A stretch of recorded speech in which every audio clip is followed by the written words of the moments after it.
So when it comes to passing, you see a lot of exercise today centered around the rondos and 6v2, 4v2, 5v3, whatever it is.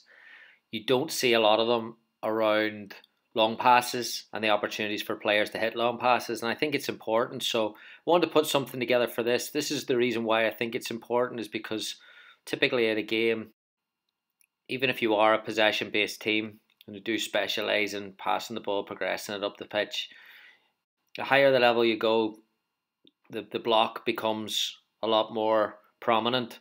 And to move the block and to go around the block, you'll need players with the vision and the skill set and the passing range to open up the play, go from areas of high pressure to area of low pressure, create 1v1s on the outside.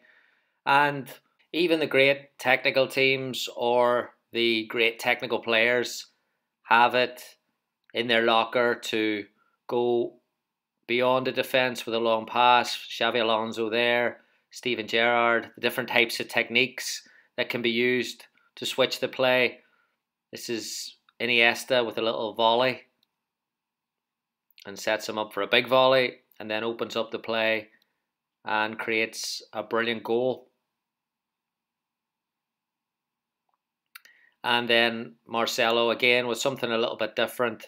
Just the technique is just unbelievable there. So from a development point of view, not only do I want to look at the past, but I don't want to look at it in isolation. I want to look at what impact it has on other areas of the pitch or other positions by bringing it into our sessions and bringing it into our game models. So this is an example of a long pass that goes into Yuki Nagasato in Chicago, and you can see there it's a pretty tough ball to deal with, but skill set of the player brings it down. A little bit of magic to create the shot and the finish in the corner as well. The next clip is again from Chicago. It's a long pass and it's just the movement that it invites attacking midfielder. So a longer pass allows a little bit of space for the number 11s to cut inside, the number 10s to get on the end of it. Yuki Nagasato again hits the bar on that occasion. Great strike. Similar example here, it's a long ball and it creates the space underneath the forward for the number 10 to drive into. So it's just a different tactical picture that is created with a longer pass, and then does it develop the skill set more of other players around?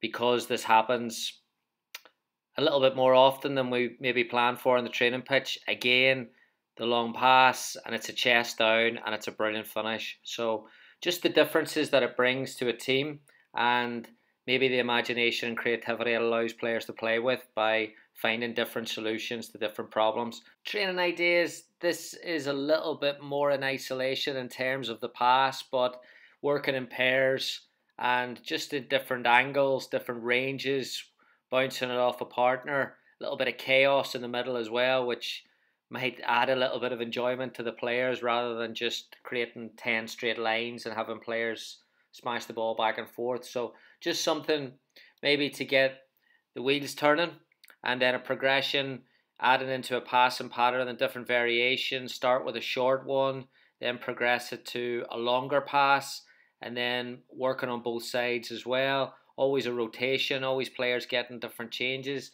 a little bit of movement before and after the ball as well. 8v8 directional game, giving them targets to play.